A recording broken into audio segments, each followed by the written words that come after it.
नमस्कार दोस्तों, मैं हूं लालमन यादव। आप देख रहे हैं सौराष्ट्र 9 टीवी। आइए कुछ प्रमुख खबरों पर एक नजर डालते हैं। आजमगढ़ जिला ऋषियों मुनियों की नगरी माना जाता है। जिले के अंदर एक ऐसा आश्रम है, श्री उदासीन आश्रम, 20 बीघा में लगभग है, जो ट्रस्ट की जमीन है। बाजार वासियों का आरोप है कि ट्रस्ट की जमीन को विद्यादास जी कुछ अंश बेच दिए थे, जिनकी मृत्यु हो गई है।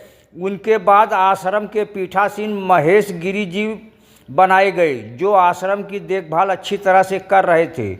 उनको भगाकर आत्मानंद महाराज पीठासीन बन गए। बाजार वासियों का आरोप है कि आत्मानंद महाराज आश्रम में पूजा करने के लिए बाजार वासियों को भगाते हैं और गेट को बंद कर रखते हैं। आश्रम की जगह पर जो दुकानें बनी हुई है, लगभग उनका लाखों रुपए भाड़ा आता है, उसको भी डका जा रहे हैं। आश्रम के अंदर कुछ कार्य नहीं करवा रहे हैं। बाजार वासियों का कहना है कि इसकी जांच होनी चाहिए, क्योंकि हम लोगों को इसमें घोटाला दिख रहा है, जिससे शासन प्रशासन को ध्यान देने की ज़रूरत है। जांच कर उचित कार्रवाई की जाए। ग्रामीणों का आरोप है कि वर्तमान पुजारी की ज़मीन को अपने नाम करवाना चाहते हैं। ट्रस्ट की ज़मीन ट्रस्ट के नाम ही होनी चाहिए।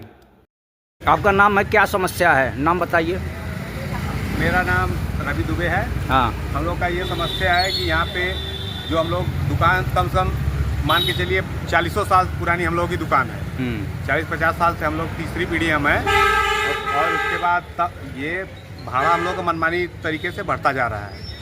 कौन बढ़ा रहे हैं? बाबा जी हम लोग का मनमानी तरीके से भाड़ा बढ़ाते जा रहे हैं। बाबा कौन है? इस समय आत्मानंद जी हैं, क्योंकि हम लोग ये चाहते हैं कि जैसे जो भाड़ा का नियम हो, नियम के हिसाब से बढ़ाया जाए। जब शुरू में हम लोग आए थे तो 200 रुपये भाड़ा था, 200 से 400 किए, 400 से 800, 800 से बाबा को 3000 रुपये चाहिए। तो देखिए, दुकान को देखते हुए मार्केट क्या चल रहा है, कैसे है, उस हिसाब से किराया बढ़ाया जाए, क्योंकि हम लोग का ये नहीं कि इतना मनमानी भाड़ा बढ़ाया जाए। हम लोग इसी के चल के बहुत परेशान होकर कोर्ट में मुकदमा कर दिया हम लोग। ये जमीन क्या चीज़ का है, किसकी है? ये जमीन उदासीन आश्रम की है। हाँ, मंदिर की है। ये दुकान भी बनी है उसी में? सारी दुकानें इसमें, कम से कम 40 दुकानें हैं, सारी मंदिर की बनी हुई है। कितना भाड़ा आप लोग देते हैं? हम लोग अपनी कोर्ट में 800 रुपये हम लोग भाड़ा जमा करते हैं। कौन भाड़ा लेते हैं? भाड़ा बाबा जी के पास हम लोग 2-3 बार भाड़ा भेजे, वो भाड़ा नहीं लिए, कोरियर द्वारा भेजा भी गया, तभी नहीं लिए। तो फिर हम लोग मजबूरन कोर्ट में हम लोग भाड़ा जमा करते हैं। और कोर्ट के थ्रू बाबा जी भाड़ा 1-2 बार निकाले भी हैं। ये ट्रस्ट की ज़मीन है? हाँ, ये ट्रस्ट की ज़मीन है। तो क्या ये ज़मीन को कुछ बेचा भी गया है क्या?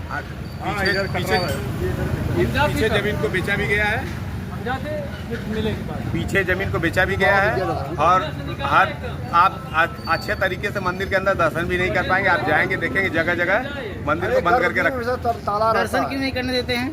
12 से 3 बाबा का नियम है, कह रहे हैं कि हमारा नियम है 12 से 3 तक मंदिर बंद रहेगा।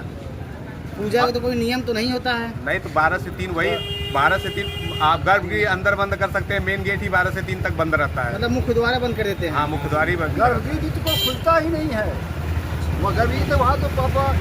तो जो भाड़ा आता है तो बाबा जी इससे कुछ विकास करते हैं मंदिर का? आप देख सकते हैं, विकास करते हैं बढ़िया से। मंदिर का क्या विकास हुआ है, अपना विकास करते हैं। महीने का कितना लगभग भाड़ा आ जाता होगा? महीने का मान के चलिए 1 लाख रुपए आ जाता है। और आप लोग यहाँ पे रहते हैं, मंदिर का कुछ विकास नहीं हुआ है? नहीं, मंदिर का क्या विकास हुआ है? जो